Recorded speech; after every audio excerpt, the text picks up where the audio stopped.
तो आज का पेपर वैदिक काल से संबंधित है, इसी पर हम चर्चा करेंगे। ठीक है, चलो शुरू करते हैं आज के सेशंस में। सबसे पहला जो 3 मार्कर क्वेश्चन है वो है सामवेद। अब मान लो कि सामवेद आ जाए तो कैसे लिखोगे? कुछ नहीं करना है, सामवेद लिखा, फिर एक तीर निकाला, संगीत शास्त्र पर आधारित। दूसरा सारे गामा पा का उल्लेख है, फिर सूर्य देवता को समर्पित है और भारतीय संगीत का जनक है। कितने शब्द आए? एक शब्द गिनो, 1 2 3 4 5 6 7 8 9 10 11 12 13 14 15 16। 16 शब्दों में आंसर आ गया। सभी आंसर 16 शब्द में नहीं आएंगे। 16 शब्द लिखने में कितना समय चाहिए आपको? ये स्पीड चाहिए। अगर ऐसा करोगे, देखो पहला पेपर देने गए, फर्स्ट पेपर में जैसे ही जाएंगे तो आपको कितने 3 मार्कर लिखने? 20। फिर सेकंड में 40। तो इस तरह से 40 3 मार्कर आपको बहुत सारे। आप एक बार पेपर देखो उठा के, कोई बात नहीं, कल जब हम आएंगे तो मैं पहले एक बार पेपर की रणनीति पे चर्चा करवा देता हूँ आपको, थोड़ा सा अंदाज़ा हो जाएगा आप लोगों को कि क्या करना है। अभी आप लोग बहुत गफलत में हो सकते हैं, थोड़ा सा चर्चा करवा देता हूँ। यहाँ क्लियर है? मान लीजिए कि सामवेद लिखा हुआ आ जाए तो आपको क्या लिखना है? की पॉइंट्स ये लिखें, और ऐसे लिखोगे तो बढ़ेगा अगला मामला। अगले बात, हम मान लीजिए कि वेद त्रयी मैंने टाइप नहीं कराया, मैंने लिखवाया है। आधा पेपर लिखा हुआ, आधा पेपर टाइप किया हुआ है। अब वेद त्रयी लिखा, ऋग्वेद, सामवेद, यजुर्वेद। ये क्या है? ये वेद त्रय है। अथर्ववेद शामिल नहीं है इस ग्रुप में। वेद त्रय क्या है? वेद त्रय में अर्थात ऋग्वेद, सामवेद, यजुर्वेद में पारलौकिक विषयों का उल्लेख है। वेद त्रय में अथर्ववेद शामिल नहीं है। खत्म। बेसिकली ये जो पॉइंट है पहला, ऋग्वेद, सामवेद, यजुर्वेद, इनको वेद त्रय कहा जाता है, यही जानना चाह रहा है एग्जामिनर। परंतु आपको भूल नहीं करनी है, आपको 3 के 3 अंक पक्के करने हैं, तो 3 तीर निकाल के बता दो। ऐसा ज़रूरी नहीं कि हर प्रश्न में आपको 3 बिंदु लिखने है, ऐसा बिल्कुल भी नहीं। जहाँ लिख सकते हो, जहाँ इसको पे लिख दीजिए समय रहते हुए। अगर आपका समय खराब हो रहा है तो छोड़ के आगे बढ़िए। अगला, चतुवर्ण व्यवस्था को सर्वप्रथम उल्लेखित कहाँ किया गया था, या सर्वप्रथम उल्लेख कहाँ हुआ था? यही प्रश्न है। तो फिर से ऋग्वेद के 7वें मंडल के पुरुष सूक्त में, ऋग्वेद के 7वें नहीं 10वें, सॉरी, ऋग्वेद के 10वें मंडल के पुरुष सूक्त में चतुवर्ण व्यवस्था का उल्लेख हुआ है पहली बार। कितनी लाइनें हुई है? 2.5 लाइनें। ऋग्वेद के 10वें मंडल के पुरुष सूक्त में चतुवर्ण व्यवस्था का उल्लेख हुआ है। लगभग 15-16 शब्द। ऐसे ही काउंट करिए, ऐसे प्रैक्टिस होगी आपकी। जो बच्चे सोच रहे हैं कि हमें कैसे लिखना है, वो ऐसे होगा। अगला है गायत्री मंत्र। अब गायत्री मंत्र के बारे में 3 लाइन लिखनी है, तो गायत्री मंत्र है क्या? ओम भूर्भुवः स्वः, उसके बाद डेड लगा दो, पूरा लिखने की जरूरत नहीं है। तो पहला बिंदु गायत्री मंत्र है, तो गायत्री मंत्र लिख दीजिए, पूरा मत लिखिए। ओम भूर्भुवः स्वः, बस खत्म। उसके बाद में सर्वप्रथम उल्लेख ऋग्वेद के 3रे मंडल में, पूरा सेंटेंस करने की जरूरत नहीं है। सर्वप्रथम उल्लेख ऋग्वेद के 3रे मंडल में। चौथा, गायत्री मंत्र सूर्य के एक रूप सविता को समर्पित है। इसमें 2 शब्द ज़्यादा आ गए, 3 शब्द ज़्यादा आ गए। कहाँ से? गायत्री मंत्र समर्पित के बाद में है, तो गायत्री मंत्र और है, इन तीनों को हटा दो। ठीक। यहाँ पर सर्वप्रथम उल्लेख ऋग्वेद के 3रे मंडल में, ठीक है। तो ये 3 बिंदु सही है। इसमें 3 शब्द एडिशनल हैं, वो हटा सकते हैं आप लोग और भी। ठीक है, ऐसा धीरे धीरे करके आपको कंजूस बनना है इस मामले में। छांदोग्य उपनिषद सामवेद का उपनिषद ग्रंथ है, बिल्कुल सही बात है। प्राचीनतम उपनिषद ग्रंथ। अब यहाँ पर हे एडिशनल आ गया, ये हटना चाहिए। अभी शुरुआत की है मैंने भी आप लोगों के साथ ही। इस साल से मैंने लास्ट जो मुख्य परीक्षा वो 2016 में लिखी थी, उसके बाद 6 साल हो गए, अब लिखता हूँ। ठीक है।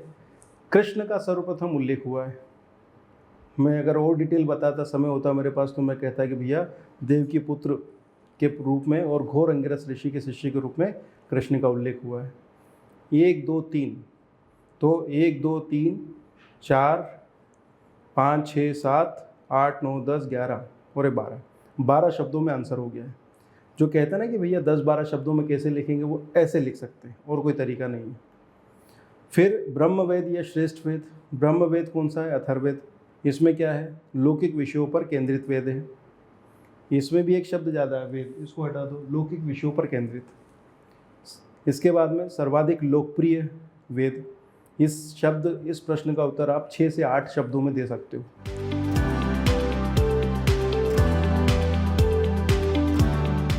अगला, ऋग्वेद, ठीक, मान लो कि ऋग्वेद पे आ जाके ऋग्वेद पे टिप्पणी कर दीजिए। आप क्या टिप्पणी करेंगे? एक लाइन 2 लाइन में क्या टिप्पणी करेंगे? पर प्रश्न पूछने वाले तो मान लो कि ऋग्वेद ही आ गया या ऐसा लिखा हुआ आ गया, तो हम क्या करेंगे? पहला, प्राचीनतम वेद। नंबर 2, देवताओं को समर्पित स्तुति परक मंत्रों का संग्रह। तीसरा, यूनेस्को द्वारा विश्व मानव धरोहर साहित्य में शामिल। ठीक है भैया, यूनेस्को द्वारा विश्व मानव धरोहर साहित्य में शामिल कर लिया, बहुत अच्छी बात है, कर लो भाई। 3 बिंदु लिख दीजिए। अगर कोई चीज़ नई चीज़ों से आप जोड़ सकते हो तो जोड़ लीजिए, बहुत अच्छी बात है।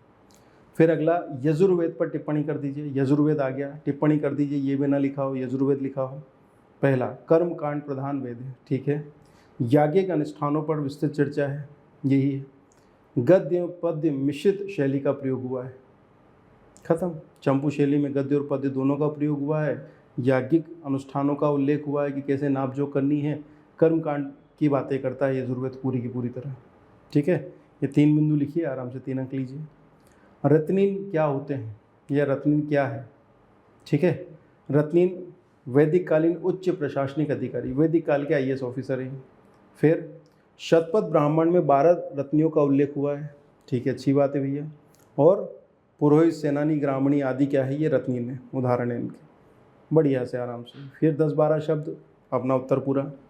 सभा नामक संस्था पर टिप्पणी कीजिए। अब सभा के बारे में जब लिखेंगे तो पहला बिंदु लिखेंगे वैदिक कालीन राजनीतिक संस्था है, सही बात है। कुलीन एवं वृद्धजनों की संस्था है, इसमें कुलीन और वृद्धजन बैठते थे, ये भी सही है। वर्तमान राज्यसभा के समान है, उस समय का उच्च सदन था, बिल्कुल सही बात है। न्यायालय की तरह ही कार्य करता था, न्यायालय की तरह कार्य करता था, उस समय न्याय करने का कार्य ही करता था। इन 4 में से 3 बिंदु भी याद है, काम हो जाएगा। ऐसा काम करेंगे, ऐसे लिखेंगे तो हो जाएगा। अच्छा, आप कहेंगे याद कैसे रहेगा सर? कुछ नहीं करना है, लाइन वाले जो पेजेस लाए हैं 10,000 पेजेस लिखने हैं। प्रश्न लिखो, उत्तर लिखो, प्रश्न लिखो, उत्तर लिखो। फिर एक और, अगर हो सके तो इनको रिकॉर्ड कर लो अपनी भाषा में कि संस्कार क्या होते हैं, 4 बिंदु लिखना है, ऐसे रिकॉर्ड कर लीजिए, काम खत्म। बस जब मन करे पलटते रहिए, प्रैक्टिस करते रहिए, आगे बढ़ते रहिए। 4 महीने में सिलेबस कंप्लीट कर लीजिए और आगे बढ़िए। संस्कार, वैदिक जनों के जीवन को व्यवस्थित करने हेतु 16 संस्कारों का उल्लेख हुआ, ठीक। संस्कार क्यों लाए भैया? जो वैदिक जन थे, वैदिक कालीन लोग थे, या जो लोग थे, उनके जीवन को व्यवस्थित करने के लिए, संस्कारित करने के लिए। गर्भाधान से लेकर मृत्यु संस्कार का तक का उल्लेख है 16 संस्कारों में। जब आपका प्रवेश हुआ माँ के गर्भ में, तब से लेकर मृत्यु तक संस्कारों का उल्लेख है। मृत्यु करवाने के बाद ही कि भैया बस अब परलोक चले जाओ। संस्कारों का सर्वप्रथम उल्लेख आश्वालायन के ग्रह सूत्र में।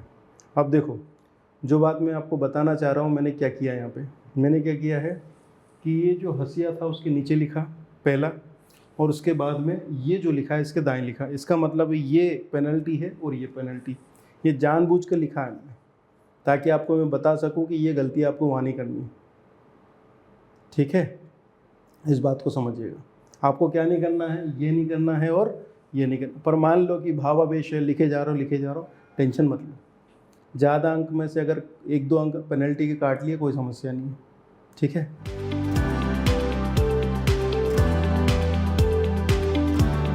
अब इसके बाद में गोत्र व्यवस्था की बात करते हैं। गोत्र व्यवस्था का विकास उत्तर वैदिक काल में हुआ। सबसे पहली बात तो बता दीजिए, गोत्र व्यवस्था जन्म आधारित है, किस जन्म में किस गोत्र कुल में लिया, और फिर बाद में अंतर गोत्रीय विवाह प्रतिबंधित।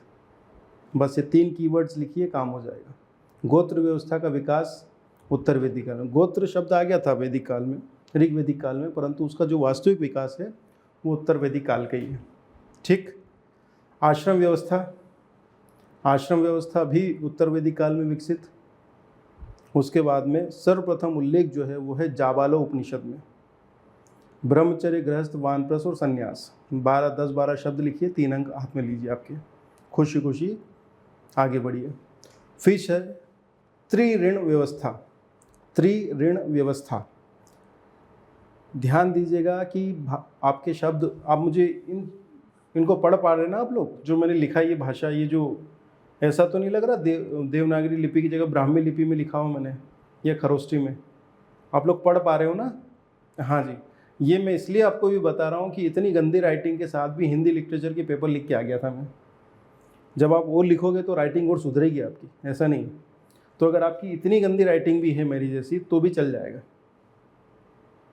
हाँ, ऐसा कि जो सामने वाला बुढ़ा पढ़ सके, क्योंकि सारे 60+ वाले हैं जो पढ़ने वाले हैं और एग्ज़ाम देने वाले, मतलब आपको नंबर देना। अगर वो पढ़ ही नहीं पाया तो क्या नंबर देगा आपको? तो राइटिंग ऐसी हो जिससे काम चले, ठीक है? इस तरह की राइटिंग में आपका काम हो जाना चाहिए। मतलब मैं अपनी राइटिंग को बहुत अच्छा नहीं मानता, इसलिए बता रहा हूँ आपको कि ऐसा ज़रूर होना चाहिए। पुरुषार्थ की बात कर लेते हैं, तो भैया 4 पुरुषार्थ हैं: धर्म, अर्थ, काम और मोक्ष। अब मैंने देखो, जब वहाँ मौका मिले ना आपको और इतना स्कोप मिले कि भैया 4 पुरुषार्थ और उसके नीचे भी मतलब दूसरा पॉइंट बनाए बगैर आप तीसरा एक ही पॉइंट में 2 पॉइंट लिख सको, 4 पुरुषार्थ है: धर्म, अर्थ, काम और मोक्ष, ऐसा कर सकते हैं। उसके बाद में 4 पुरुषार्थों द्वारा व्यक्ति के जीवन लक्ष्य तय किए गए। धर्म, अर्थ, काम और मोक्ष से क्या करेंगे? हर एक पुरुषार्थ से आपके जीवन के लक्ष्य को जोड़ा गया है कि आपको क्या क्या करना है। फिर से गिनो, कितने शब्द हैं? 1 2 3 और 4 7 8 9 10 11 12 13 14 15 16 17। बहुत सिलेक्टिव होना है आपको, बहुत चुनिंदा होना है। अब देखो, ये तो मैंने क्या किए, ये मैंने आपको लिख के दी, ये आप लिख सकते हो वहाँ जाके। अब अगर आपको प्रिंटेड फॉर्म में, ये तो फिर भी क्वेश्चन आंसर है, अगर स्टडी मटेरियल से आपको आंसर बनाना पड़ेगा तब क्या करोगे? कस्साइट अभिलेख, जिससे कि बोगोज को अभिलेख है, उसी तरह से कस्साइट अभिलेख वैदिक काल के बारे में बात करता है। 1600 ईसा पूर्व के कस्साइट अभिलेख से हमें यह जानकारी मिलती है कि भारत की वैदिक सभ्यता उस समय की ईरान में विकसित हो रही सभ्यताओं के मध्य समानताएं थी। शब्द गिनो कितने हो रहे हैं, गिनो शब्द।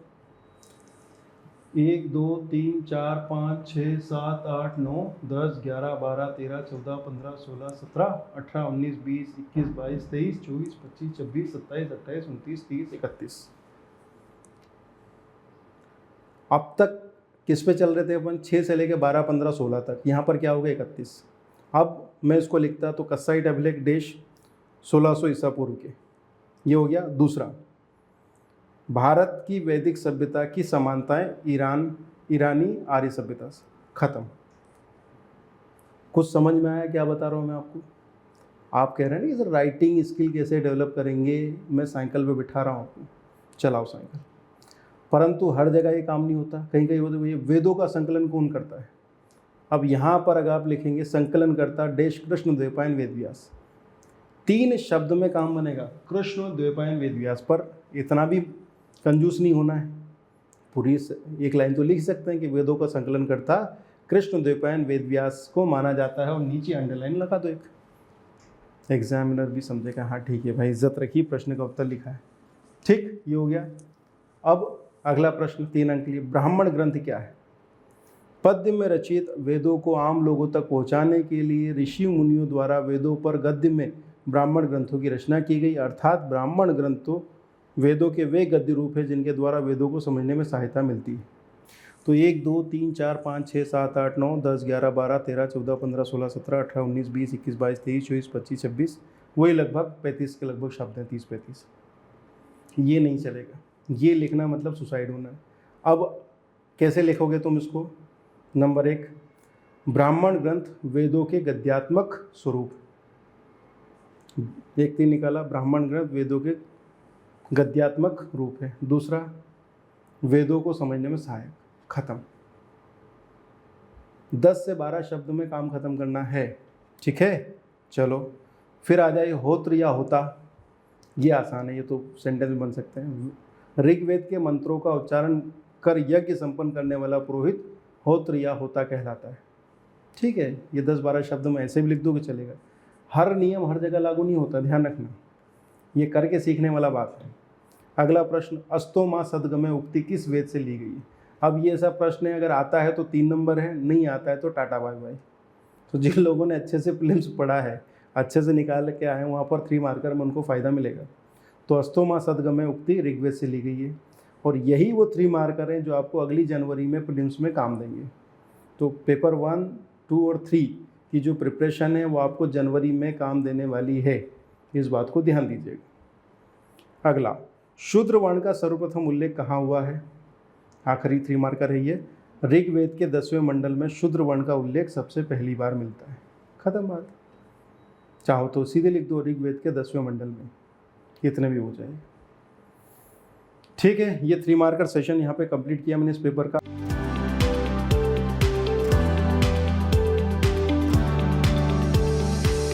अब 5 मार्कर क्वेश्चंस पर चर्चा करते हैं हम लोग।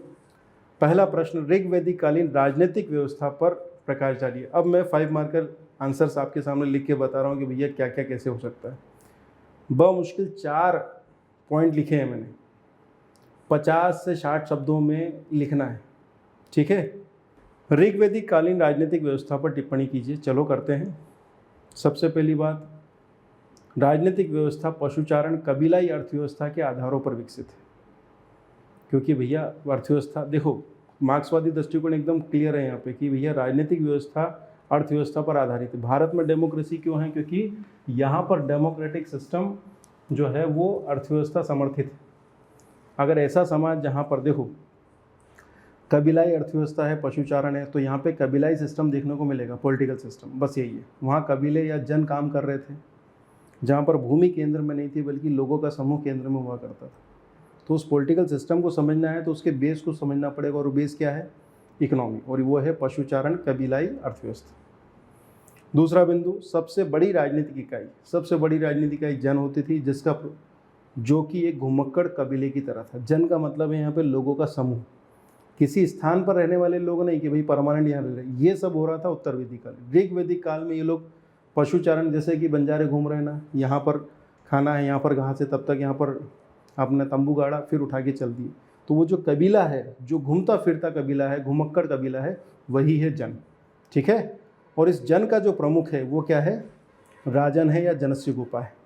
अब देखो मैंने सेंटेंस लिखा, फिर क्या किया मैंने? 3 निकाल दिया।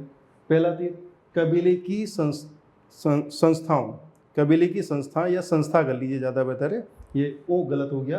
कबीले की संस्थाओं समिति द्वारा निर्वाचित होता था, मतलब जो जनस्य गोपा या राजा था, राजन था, वो निर्वाचित था। और दूसरा 3 निकाला कि वंशानुगत नहीं था। एक बार सिलेक्ट कर लिया, पर इसका मतलब नहीं कि अब उसका पुत्र ही राजा बनेगा। ये तीसरा बिंदु हो गया। स्थायी सेना, प्रशासनिक अधिकारी श्रेणी तथा सुनिश्चित करारोपण पद्धति का अभाव। ना स्थायी सेना है, ना प्रशासनिक अधिकारी है स्थायी, ना ही करारोपण है, क्योंकि टैक्स इतना नहीं मिलता है। तो ध्यान दो, मैंने क्या किया? 2 पॉइंट इधर शब्द गिनो। अब पहले पॉइंट में शब्द 1 2 3 4 5 6 7 8 9, दूसरे में 10 11 12 13 14 15 16 17 18 19 20 21 22 23 24 शब्द यहाँ हो गए।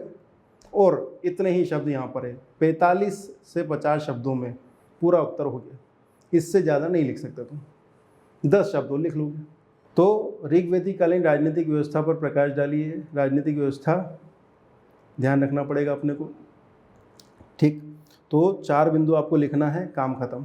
इसके बाद अगला प्रश्न आपके सामने है। अब मैंने इसको एक अलग तरीके से लिखा है, इस 5 अंक के प्रश्न को एक अलग तरीका फिर आपके बताने के लिए। वैदिक कालीन वर्ण व्यवस्था पर टिप्पणी करो, ये करो, वो करो। अब मैंने क्या किया? बीच में लिख दिया वैदिक वर्ण व्यवस्था। आप लोग देख पा रहे हो क्या? इसको पढ़ पा रहे हो? पहले तो ये बताओ मुझे, कर पा रहे हो, नहीं कर पा रहे हो? नहीं तो इसको मैं बड़ा करूँ।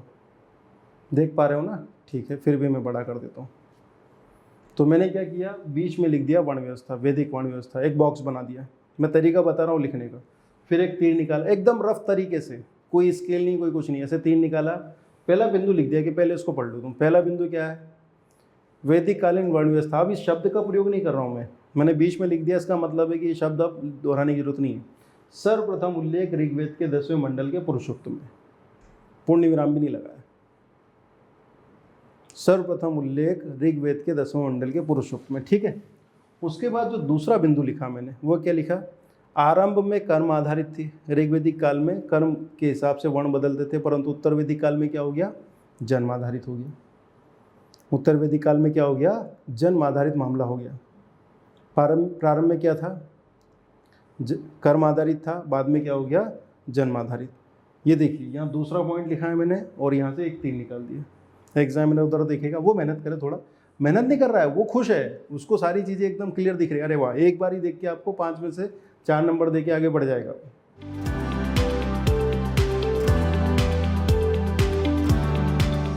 तीसरा बिंदु, वैदिक सामाजिक व्यवस्था का आधार बनी। क्या आधार बनी भैया? वैदिक कालीन जो वर्ण व्यवस्था है वो वैदिक कालीन सामाजिक व्यवस्था का आधार, क्योंकि समाज 4 वर्ण आधारित समाज था, ब्राह्मण, क्षत्रिय, वैश्य, शूद्र। मैंने लिखा ही नहीं है सब, मैंने क्या लिखा, वैदिक सामाजिक व्यवस्था का आधार बनी, खत्म। 1 2 3 4 5 6 शब्द में एक पॉइंट लिख दिया जो कि 15 शब्द में आता। फिर उसके बाद में चौथा बिंदु, ऋग्वैदिक वर्ण व्यवस्था में, ठीक, शूद्र वर्ण का उल्लेख नहीं, किंतु उत्तर वैदिक काल में शूद्र वर्ण का अस्तित्व आया। तो शूद्र वर्ण कब आया, उत्तर वैदिक। तो ये जो 4 बिंदु है, मैं जब कॉपी चेक करता है, जो कॉपी चेक हो रही है, टॉपर्स की कॉपी वगैरह देखोगे, या सही में कोई सच बोले आपसे, तो वो बताएगा कि हाँ भैया इससे ज़्यादा नहीं लिख सकते, या लिख के देख लो, मैं तो लिख रहा हूँ आपके सामने, आपको पता लग ही रहा होगा। ठीक भैया, तो एक पेज में कैसे 5 अंक में से मामला बनेगा ये आपके सामने। देखो, एक तरीका क्या था कि मुझे 4 बिंदु लिखने हैं, मैंने ऐसे लिख दिया। अब इसके बाद में एक प्रश्न आपके सामने लेके आया जो ऐसे लिखा है मैंने, ठीक है, ये भी एक उदाहरण है आपके सामने। वैदिक काल में स्त्रियों की स्थिति पर टिप्पणी कीजिए। महिलाओं की स्थिति दर्शानी है वैदिक काल में, ऋग्वैदिक कालीन और उत्तर वैदिक कालीन दोनों मिला के। तो यहाँ पर मैंने क्या किया, 1 2 3 और 4 और 5 बिंदु लिखे, ठीक है। एक दूसरा तरीका जिससे आप इसको यूज़ कर सकते हैं, जैसे कि पहला क्या लिखा, वैदिक समाज में स्त्रियों की दशा। पहले ऐसे लिखने का मूड था, मैंने फिर एक लाइन खींची और फिर इधर एक तीर निकाला। ऋग्वैदिक काल में पुरुषों के समान थी, किंतु समिति में प्रवेश वर्जित। समिति ऋग्वैदिक काल, आपने लिख दिया, एग्जामिनर को पता है, संपत्ति का अधिकार नहीं था। तो मैंने क्या लिखा, ऋग्वैदिक काल में महिलाओं की स्थिति पुरुषों के समान थी, किंतु उन्हें समिति नामक राजनीतिक संस्था में प्रवेश तथा संपत्ति का अधिकार नहीं था। मतलब उनको संपत्ति नहीं दे रहे थे और ना ही उन्हें समिति में प्रवेश करने दे रहे थे। अर्थात राजा चुनने का अधिकार नहीं था उनको और संपत्ति में अधिकार नहीं था। ये पहला बिंदु हो गया। उसके बाद दूसरा बिंदु, वैदिक काल में शिक्षा का अधिकार बालकों के बराबर था। बालक बालिकाएं दोनों जाते थे, उनका उपनयन संस्कार होता था, बहुत अच्छी बात है, इसमें कोई समस्या नहीं, शिक्षा का अधिकार था। वैदिक काल में विधवा विवाह और नियोग का प्रचलन था, ठीक है, ये पॉजिटिव चीज़ है। बाल विवाह, दहेज प्रथा, सती प्रथा नहीं थी, अच्छी बात है। और इस समय की कुछ महत्वपूर्ण विदुषी स्त्रियां जैसे लोपामुद्रा, गार्गी, विश्वारा आदि, खत्म। अब यहाँ पर आप शब्द काउंट करोगे तो ये मेथोडोलॉजी भी आपके काम की है। काउंट करें, 1 2 3 4 5 6 7 8 9 10 11 12 13 14 15 16 17 18 19 20 21 22 23 24 25 26 27 28 29 30 31 32 33 34 35 36 37 38 39 40 41 42 43 44, ये लगभग 60 शब्द है बेटा। तो उधर ये इस तरीके से लिखते हैं तो 15 शब्द का वेटेज ज़्यादा जाता है, उधर जाते हैं तो 15 शब्द और बचते हैं। तो ये वो आपको तरकीब बता रहा हूँ जहाँ पेपर पूरा कर सकते हो। अगर आप इन चीज़ों का प्रयोग करते हो तो ये आपके काम की है। चलिए अगले प्रश्न की तरफ चलूँ। तो अगला जो प्रश्न है वो 5 अंक के लिए ही है, परंतु ये क्या है, टाइपिंग फॉर्म में या प्रिंटेड फॉर्म में, फिर भी प्रश्न उत्तर में है, ध्यान दीजिएगा। ऋग्वैदिक कालीन अभी हमने देख लिया, अब हम देख रहे हैं उत्तर वैदिक कालीन सामाजिक जीवन पर प्रकाश डाली। 5 अंक के लिए प्रश्न है। तो सामाजिक जीवन में जो आधार हैं जैसे कि वर्ण व्यवस्था है, तो भैया वर्ण व्यवस्था पूरी तरह से स्थापित हो गई थी उत्तर वैदिक काल में, सही बात है। 4 वर्ण थे, ब्राह्मण, क्षत्रिय, वैश्य और शूद्र आ गए थे, बहुत अच्छी बात है। शूद्रों की स्थिति गिरावट आ गई थी, उपनयन संस्कार प्राप्त नहीं था, इसका मतलब शिक्षा नहीं दे रहे थे उन्हें, तथा इन्हें तीनों वर्णों का सेवक कहा जा रहा है, अनस्य प्रेष्य कहा जा रहा था। इसके बाद में ये जो व्यवस्था थी उत्तर वैदिक काल में, ये कर्म आधारित ना होकर जन्म आधारित हो गई थी, ये परिवर्तन आ गए थे। पहला बिंदु आपने यहाँ पर बताया। उसके बाद में समाज का स्वरूप बता दीजिए कि पितृसत्तात्मक समाज था, पिता को काफ़ी ज़्यादा अधिकार प्राप्त थे और पुत्र को वो संपत्ति से वंचित भी कर सकता था, और जो परिवार था वो संयुक्त परिवार प्रणाली पर चल रहा था। इसके बाद में वर्ण व्यवस्था दिखा दी, समाज का स्वरूप दिखाया, स्त्रियों की दिशा बता दीजिए। कई विदुषी स्त्रियां हैं, इसमें ऋग्वैदिक काल की अपेक्षा उत्तर वैदिक काल में स्त्रियों की दशा में गिरावट हुई है।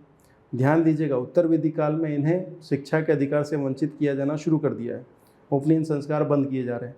सभा में पहले समिति में भाग नहीं लेने दे रहे थे, अब सभा से भी बाहर कर दिया कि भैया आप सभी सभा में भी ना हो। इसके बाद में सभा मतलब उस समय की राजनीतिक संस्था है ना, ध्यान दीजिएगा। बाल विवाह शुरुआत हो गई थी, बहुत खतरनाक मामला है, ठीक है। हालांकि ऋग्वैदिक काल की तरह इस समय भी इनको संपत्ति में अधिकार प्राप्त नहीं था। फिर बात कर लीजिए दास व्यवस्था की। दास व्यवस्था प्रचलन में थी, परंतु अधिकांश दासों को हम घरेलू कार्यों में लगा रहे थे। इसके बाद बता दीजिए विवाह, कि भैया अनुलोम और प्रतिलोम विवाह दोनों होते थे। अनुलोम विवाह को अच्छा मानते थे, प्रतिलोम विवाह को बुरा मानते थे। और उत्तर वैदिक काल में आश्रम व्यवस्था स्थापित हो गई थी, ब्रह्मचर्य, गृहस्थ, वानप्रस्थ, संन्यास, ये सब हो गया था। और गोत्र बहिर्गमन का प्रचलन शुरू हो गया था। इसका मतलब है कि आप एक ही गोत्र में विवाह नहीं कर सकते, दैट्स इट। ये बातें आप जो उत्तर वैदिक कालीन सामाजिक जीवन है उस पर अगर एक प्रश्न बनता है तो आप लिख सकते हैं। यहाँ पर आप ध्यान दीजिएगा कि जब हम इस तरह से जाते हैं तो ये प्रश्न शब्दों का जो नंबर है ये लगभग 100 शब्दों से ज़्यादा होता है। यानी कि यहाँ पे जो बात हो रही है, ये 5 अंक जो आ रहे हैं, ये 50 से 60 शब्दों में नहीं, ये लगभग 100 से 125 शब्दों के आसपास जा रहे हैं, 100 शब्दों। ठीक है, इस बात को ध्यान दीजिए, 50 से 60 शब्द ज़्यादा। इसलिए जब मैं हाथ से लिख रहा हूँ तब वो 50 की रेंज के अंदर बैठा पा रहा हूँ, और वो भी तौर तरीके से, कीवर्ड्स, की पॉइंट्स है। इसलिए मैं बता रहा हूँ कि कैसे आप लिख पाओगे वहाँ पे। एक और आंसर देखिए, उत्तर वैदिक कालीन धार्मिक जीवन की चर्चा कीजिए। अब यहाँ पर सीधी बात की पॉइंट्स वाइज कि उत्तर वैदिक धर्म में मुख्य 3 परिवर्तन हुए: देवताओं की महत्ता में परिवर्तन, आराधना की रीति में परिवर्तन, धार्मिक उद्देश्यों में परिवर्तन। उत्तर वैदिक काल में पहले आप देखेंगे तो ऋग वैदिक कालीन का जो प्रमुख देवता था इंद्र, और फिर उसके बाद में आपका इंद्र ही मुख्य था, है ना। इंद्र, वरुण और अग्नि। यहाँ पर ब्रह्मा, विष्णु, महेश आ जाते हैं, और सबसे ज़्यादा महत्व मिलता है ब्रह्मा का, क्योंकि कृषि का महत्व बढ़ रहा था, कबीलाई जीवन टूट रहा था और स्थायी जीवन की तरफ बढ़ रहे थे। इसके बाद कर्मकांड, स्तुति पाठ की जगह अब याज्ञिक कर्मकांड वगैरह का महत्व बढ़ रहा था। राजसूय यज्ञ, अश्वमेध यज्ञ, वाजपेयी यज्ञ, ये सब कुछ होने लगे थे। इसके बाद में धर्म का उद्देश्य बदल गया था। ऋग्वैदिक काल में जो धर्म था वह इहलोक केंद्रित था, परंतु अब पारलौकिक जीवन की बातें हो रही थी। शतपथ ब्राह्मण में पहली बार पुनर्जन्म की बातें होने लगी थी, और उपनिषदों में ब्रह्म, आत्मा और मोक्ष की बातें होने लगी थी, जिससे पहले ये संभव नहीं था। पुरुष प्रधानता बनी रही धर्म में, अभी भी जो महत्व था वो देवताओं का था, देवियों का नहीं था। फिर से वही, अगर आप इनको कीवर्ड्स में लेके जाएंगे तो ये आंसर आपको 50-60 शब्दों में पहुंच जाएगा। अगर ऐसा नहीं करेंगे तो मामला फिर अलग स्तर पर पहुंचेगा। ठीक है बच्चों, तो यहाँ पर क्या समझ में आया आपको? मैंने 3 5 मार्कर आपको हाथ से लिख के दिए, और 2 5 मार्कर मैंने आपको बताया कि ये प्रश्न उत्तर हैं, इनको भी वो शॉर्ट में लिखा है। परंतु अगर आप हाथ से लिखने जाते हैं तो उन तरीकों पर जाना पड़ेगा जिन तरीकों से मैंने लिख के दिखाए।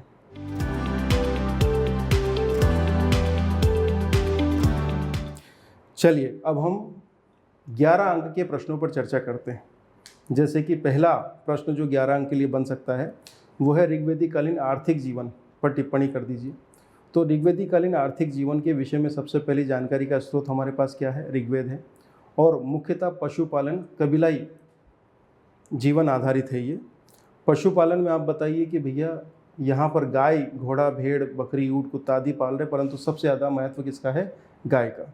गाय को ये लोग अघन्या बोल रहे हैं, पुत्री को ये दोहित्री बोल रहे हैं, समय के लिए गोधूली बिला जैसे शब्दों का प्रयोग कर रहे हैं। इसके बाद में आ जाइए कृषि होती थी, परंतु कृषि का महत्व ज़्यादा नहीं था, क्योंकि ये स्थायी निवास नहीं कर रहे थे। जहाँ जाते हैं कुछ समय रुकते हैं, वहाँ कृषि करते, फिर आगे बढ़ जाते। परंतु मुख्य जो इकोनॉमिक सोर्स था वो था पशुपालन, ठीक, या पशुधन। ऋग्वेद के 4थे मंडल में कृषि संबंधी कार्यों का वर्णन मिलता है, जबकि पूरे ऋग्वेद में कई जगह पशु और पशुओं से संबंधित बातें हुई हैं। व्यापार वाणिज्य बहुत सीमित है, वही वस्तु विनिमय प्रणाली पर आंतरिक स्तर पर है, कोई भी बाह्य व्यापार नहीं। ठीक है, क्या सिक्के प्रचलन में थे? सिक्के नहीं थे, केवल बार्टरिंग सिस्टम था, है ना। निष्क नामक एक धातु के टुकड़ों की बात हुई है जिससे ये विनिमय का प्रयोग करते थे। उद्योग धंधों में बताइए कि भैया इस समय के जो उद्योग धंधे थे वो वस्त्र उद्योग, बढ़ई, रथकार, चर्मकार, कुम्हार, जो बहुत बेसिक स्तर के थे, और धातु उद्योग, ये प्रचलन में था। तो ये जो बिंदु हैं, इन आधारों को अगर आप लेते हैं तो ये लगभग 200 शब्द हैं। ये एक अच्छा मॉडल आंसर है। इसको अगर आप 200 शब्दों में लिखने जाएंगे तो मिलेंगे आपको। तो 11 में से 8 से लेकर 9 अंक तक आपको इस प्रश्न के उत्तर मिलेंगे। 11 अंक की वर्ड लिमिट है बेटा 200 से 225 शब्द, जो कि अभी मैंने आपको बताया। अगर आप इन पिछले प्रश्न का उत्तर को काउंट करेंगे तो आपको ये लगभग 200 225 शब्दों में मिल जाएगा। तो 11 मार्कर क्वेश्चंस में ये दूसरा प्रश्न है, ऋग्वेदिक कालीन सामाजिक जीवन पर टिप्पणी कीजिए। यहाँ पर गलती से ये आर्थिक जीवन लिख गया है, इसको आप सामाजिक जीवन कर लीजिए। तो ऋग्वेदिक कालीन सामाजिक जीवन के बारे में जब जानकारी का स्रोत ढूंढेंगे तो वो मिलेगा हमें ऋग्वेद। ऋग्वेद से जो जानकारी मिलती है उससे हमें बताना पड़ेगा कि इस समय का जो समाज था वह कबीला, यायावर और घुमक्कर प्रकृति का था। सामाजिक जटिलताएं काफ़ी कम थी, है ना। अब एक एक करके बात कर ले। जैसे वर्ण व्यवस्था थी, ऋग्वेद के 10वें मंडल के पुरुष सूक्त में बात हो रही थी, परंतु ये जन्म आधारित नहीं थी बल्कि कर्म आधारित व्यवस्था थी। समाज जैसा था, पितृसत्तात्मक समाज था। परिवार में जो घर का प्रमुख पुरुष होता था वो मुखिया होता था और वही बातें नियंत्रित करता था। पर परिवार जो होता था वो न्यूक्लियर फैमिली सिस्टम नहीं था बल्कि जॉइंट फैमिली सिस्टम था। एकल परिवार व्यवस्था नहीं थी बल्कि संयुक्त परिवार व्यवस्था थी। दादा दादी, नाना नानी ये सब एक साथ रहते थे। महिलाओं की स्थिति सबसे अच्छी थी। पूरे भारतीय इतिहास में सबसे बेहतर स्थिति महिलाओं की ऋग्वेदिक काल में ही थी, परंतु दो चीज़ें नहीं थी। नंबर एक, उनको संपत्ति में हिस्सा नहीं दिया जाता था, और नंबर दो, उनको, ध्यान दीजिएगा, उनको समिति नामक संस्था में सहभागिता नहीं थी। समिति राजा को चुनाव करती थी। हालांकि जो दूसरी राजनीतिक संस्थाएं थी जैसे सभा, विदत, गण, परिषद, उनमें उनकी सहभागिता होती थी। वैदिक काल में कुछ महत्वपूर्ण विदुषी स्त्रियों का उल्लेख मिलता है, जैसे रिक्ता, अपाला, घोषा, लोपामुद्रा, है ना। ये विदुषी महान स्त्रियां हुआ करती थी उस समय की, जिनका उल्लेख वेदों में भी हुआ है। स्लेवरी सिस्टम या दास व्यवस्था के बारे में बता लीजिए कि दास व्यवस्था थी, परंतु दासों के साथ अच्छा व्यवहार किया जाता है। उनको कृषि कार्यों में, पशुपालन में नहीं लगाते थे, बल्कि घरेलू दास होते थे। उनके साथ मानवीय व्यवहार किया जाता था। विवाह एक संस्कार माना जाता था। अनुलोम तथा प्रतिलोम विवाह दोनों प्रकार के प्रचलन में थे। प्रतिलोम विवाह को बुरा माना जाता था, अनुलोम विवाह को बेहतर माना जाता था। शिक्षा के बारे में बात करेंगे भैया, शिक्षा सामान्यतः मौखिक रूप से दी जाती थी। जो गुरुकुल सिस्टम होता था वहाँ पर बालक बालिकाओं का उपनयन संस्कार के पश्चात उनको अध्ययन अध्यापन के लिए भेजा जाता था। मनोरंजन के साधन हुआ करते थे, बेहतर था। कुल मिलाकर सामाजिक जीवन एक बेहतर सामाजिक जीवन की तरफ हमें इंडिकेशन देता है ऋग्वेदिक कालीन समाज। ठीक बच्चों, तो ये जो उत्तर मैंने आपके सामने बनाया ये लगभग 200 सवा 200 शब्द का है। यहाँ से अगर आप शुरू करेंगे, काउंटिंग करेंगे तो 225 शब्द के लगभग बनेगा। इसको लिखिए आप, 11 में से 8 साढ़े 8 अंक मिलेंगे, ठीक है। परंतु वहीं अगर आप इसको आरेखित करते हुए आगे बढ़ते हैं तो इसका फ़ायदा मिलेगा। धीरे धीरे हम उसको भी सीखेंगे, है ना। चलिए आज का सेशन यही कंप्लीट करते हैं, कल हम फिर मिलेंगे। अभी मेरी कोशिश है कि मैं आपको जोड़ सकूं तो ज़्यादा बेहतर है। Okay, thank you very much.